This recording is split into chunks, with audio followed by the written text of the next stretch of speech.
I'm William, I'm the Grundle. and we are going to talk about the Dark Phoenix. Yes, and the fact that Fox is already making excuses for this movie, which Excuses I of find entertaining. Well, according to Fox executives, the upcoming Disney merger, which I think Fox helped facilitate, is causing difficulties with the film, The Dark Phoenix. Not Fox's own shaky history with the X Men franchise, because let's be fair, they've done 10 X Men movies, 12 if you count Deadpool into the mix, and maybe 4 of them have been good. In fact, they seem to have a regular whoa, pattern. whoa, whoa, whoa! Out of all the X-Men movies, you're going to say that only 4 of them were good? Basically. Okay. Basically. Don't agree with that at all, but okay. Yeah. So, going into The Dark Phoenix, it's a story we've got before in that god-awful X-Men The Last Stand. We're going to rehash it, although in the latest trailer, at least we do see that the Phoenix comes from outer space, which they didn't show in the first trailer. I'll give them credit for that. The second trailer was much better. In the first one, it really looked like a rehash of The Last Stand. The second one, you get a little more in there. You've got Jessica Chastain walking around as, I'm assuming, an alien. Maybe her name is Smith, according to IMDb, but maybe she's like a version of Lalandra. I don't know. So she'll fight her friends, just like in The Last Stand. The best thing this movie will offer is Jennifer Lawrence's mystique being erased from the X-Men universe, hopefully violently and painfully. But I find it amusing. Are you not a fan of Mystique, or are you just not a fan of Jennifer Lawrence? I am not a fan of Jennifer Lawrence in any way, shape, or form. Hello, Hunger Games. Yes, the franchise that Give me a break. made her a star, which was basically a blatant ripoff of Battle Royale. If you've never seen Battle Royale, check it out, and then watch The Hunger Games or read one of the books. Interesting. I've not watched that, so I'll have to check that out. So, yes, and then Jennifer Lawrence, she was very happy to be Mystique in X-Men First Class, Yep. but all of a sudden when her fame hit, she just didn't want to wear the makeup anymore. And not that anything could have helped how they did X-Men Apocalypse. It had some moments of promise, but Apocalypse himself looked like the bad guy from Power Rangers the movie. But Jennifer Lawrence's acting in that movie, you could just tell she did not give a fuck. So I am looking forward to seeing the Phoenix obliterate her ass. Hopefully it happens within the first, I don't know, few minutes of the movie. That would be great. But beyond that, I just find it funny that Fox is already making excuses for this movie because they know it's going to be a train wreck. The pre-screenings bombed hard. And so all of a sudden it's going to be Disney's fault. Well, I think a little bit of that. I think that the way that the trailers have been released, the way some of the trailers have been cut, I think the advertising has been a little off, and I think that's what they meant by that. The whole sale is of Fox and the Fox and Disney merger was changing kind of how the X-Men movie was being done or being handled. But the thing is, did we really need this movie? I don't think so. Because we already had it once, and the thing is, there were so many great tales to be told. And I'll take this, for instance, just for an idea. Maybe Disney would like this idea.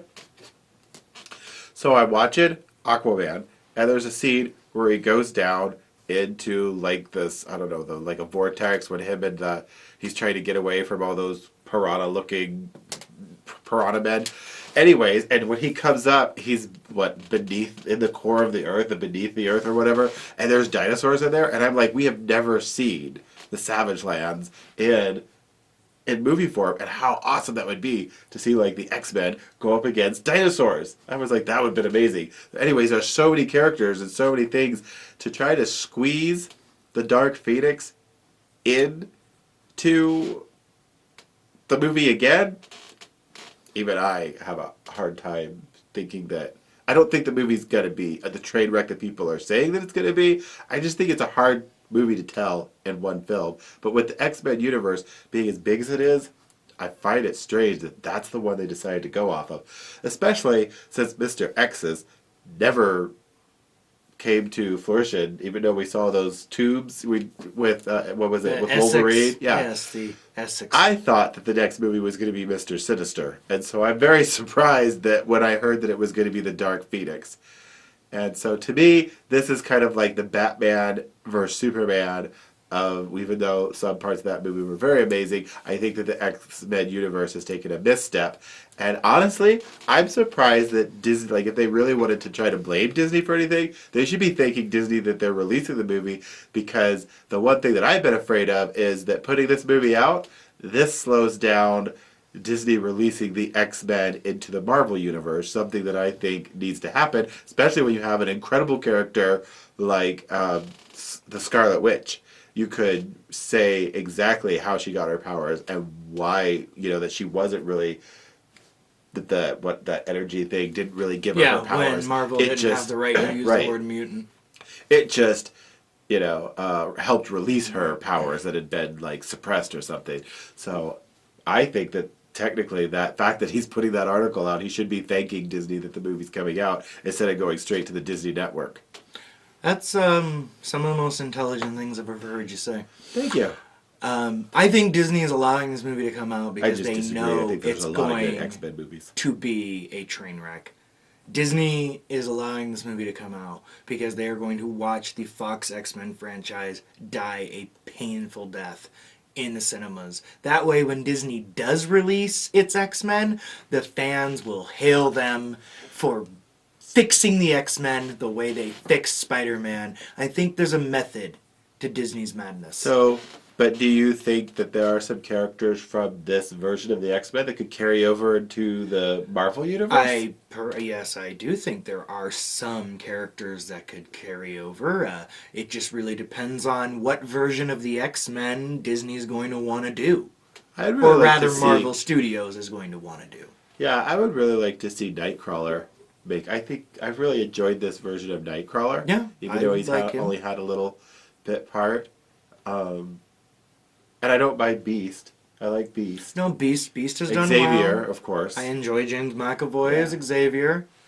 But if they want to do an older Xavier, maybe he doesn't fit. If they want to do a different team, it's neither here nor there because nobody knows what Marvel will want to do. Are they going to want to do the classic team, the very first? Are they going to want to do the X-Men Blue team from the heyday of the 90s? Are they going to want to do a mix of the X-Men Blue and Gold team?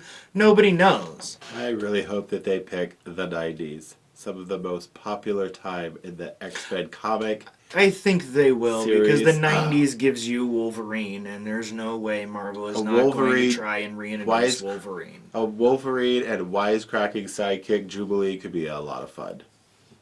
It could be. It just Probably depends. more fun than the Dark Phoenix is going to be. Yeah, I'd have to say, and I try to stay positive about everything, I would have to say, and I feel sad for the actors that are in the Dark Phoenix, I'd have to say this is my least favorite movie coming out this summer, just because of this content that they chose. I think if they had taken this team and had them go up against Mr. Sinister, like they had an opportunity to, and just really quickly, but they had the opportunity to do a fun story where Jean Grey gets cloned and then they have the Madeline Pryor and all that stuff. That would have been very interesting because then you could have had the whole, clones and stuff, but they didn't go that way. So it's gonna, I think it's been a hard. Now, I will say this: I think that the New Mutants is going to be a very interesting movie, and I'm looking forward to that one way more than I am the Dark Phoenix. Oh yeah, I forgot that movie was coming out. So, the Dark Phoenix, coming to theaters June 7th,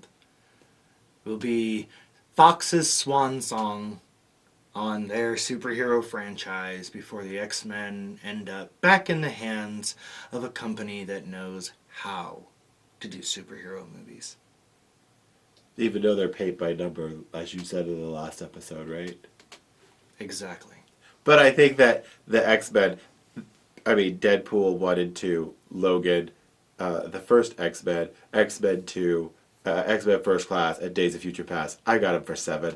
They didn't do completely horrible. But I don't understand why they wanted to force the Dark Phoenix out once again. It's like, just to prove that you could do it better. And you know what? Here's the thing. They could surprise us all.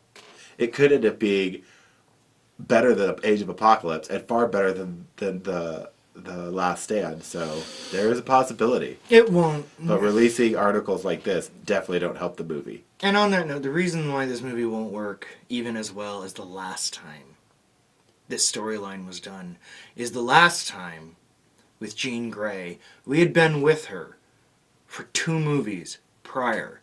So when she turned all dark, even though that movie is a train wreck, you at least somewhat gave a shit when, spoiler alert, Wolverine guts her at the end of the film. But in this Jean Grey, I've only known her for half a movie. I watched her destroy Apocalypse, but I really don't have a grasp of her personality this time around. Why am I supposed to give a shit about this character? Valid point. So, June 7th, X-Men, Dark Phoenix. And we'll see you next time on the Superman Show.